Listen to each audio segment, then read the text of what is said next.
Welcome back. Now we've got this breaking news. We are watching another bus full of illegal migrants arrive at New York City's Port Authority this morning. Take a look at what we're seeing. This is live happening now.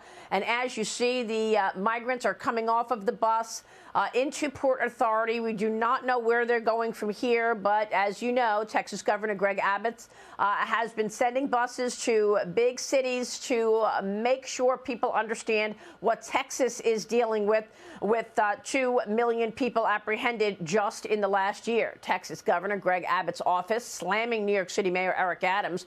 Adams is threatening to sue Texas for sending the buses of migrants to the Big Apple.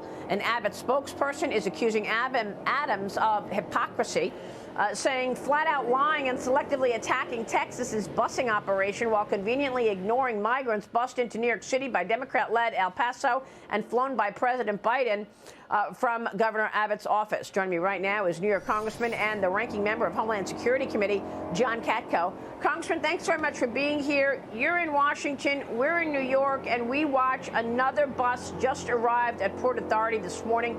People are getting off of that bus. It looks like a lot of adult males, but there were also some children on that bus. What can you tell us about this program? Well, good morning, Maria. And I think what's going on is desperation. It's desperation at the border. And you've been down to the border many times. And I was a prosecutor on the border, and I've been down many times this year in my capacity as head of Homeland Security. And I can tell you that what's going on down there is a crisis of a magnitude people just don't understand. There's not a country on earth that would put up with what we're experiencing at the southern border. And so these entities and these jurisdictions on the southern border are completely overwhelmed. They want other people in America to know how overwhelming it is. So by sending a few hundred people to New York City, a city of millions, and then having the mayor complain about the fact that they can't handle them is ridiculous. And it just smacks of hypocrisy of the highest order, because these are the same cities who want sanctuary cities, which means they don't want to prosecute illegal aliens for being there, and they're going to coddle them. Well, they're going to coddle them as long as they don't come. And that's the hypocrisy of it. Well, that's right, because, you know, they say that they're sanctuary cities, but there's no sanctuary if it's in their backyard. That's right.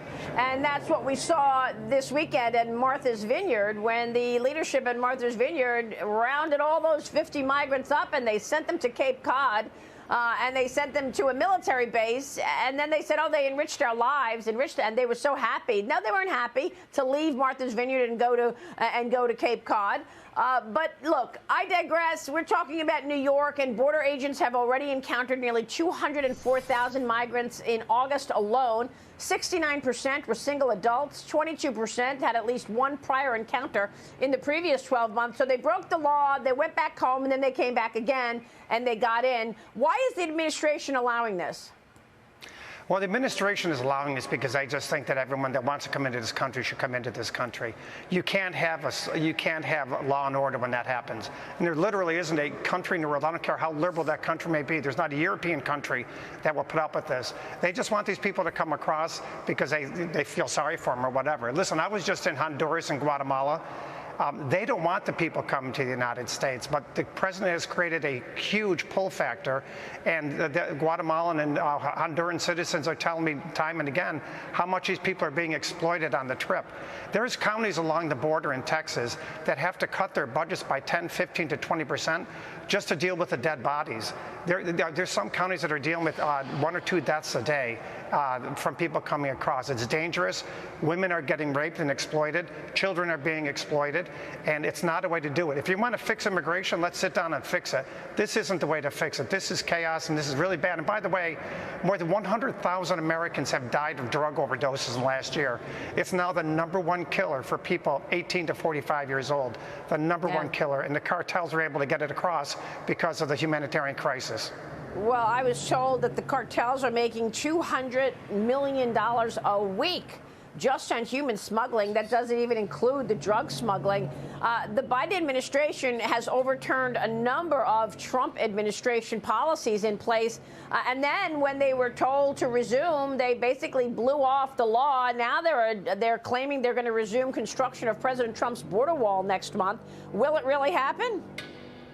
They may do a few symbolic moves, but let's face it, they are instructing Customs and Border Protection to let people in. You saw the images a week or two ago where people on their own private property had their gates locked, and Customs and Border Protection were ordered to go in there and let those people through that gate on the private property. So yeah, they're not going to secure the border, and the only way we're going to secure the border is through the election.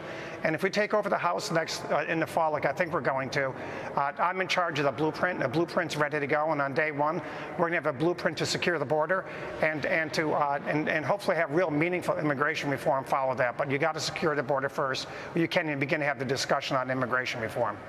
Well, Congressman, there are so many other issues that New Yorkers are facing. You've got every state being a border state because of the wide open border with drugs flowing through, certainly, and New York is a prime destination for many of these people. But there's also economic issues that have stoked a huge push by people leaving New York. What is that doing to the budget in New York? And what about inflation and the crime skyrocketing in New York? What can you do about it if you do, in fact, get the majority in November? Well, I think what we got to do is first recognize the root cause of why people are leaving New York State. It's too expensive. When I was a kid, we had more than 40 members of Congress in New York State. We're now down to 26. Think about that.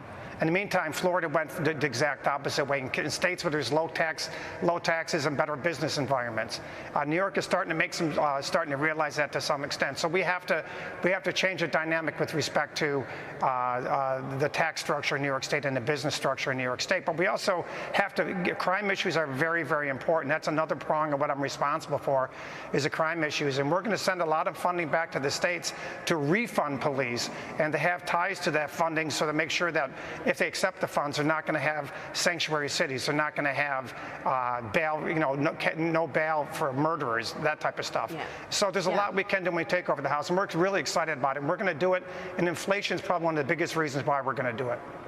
Yeah, well, that is certainly the #1 issue for New Yorkers and American families in general.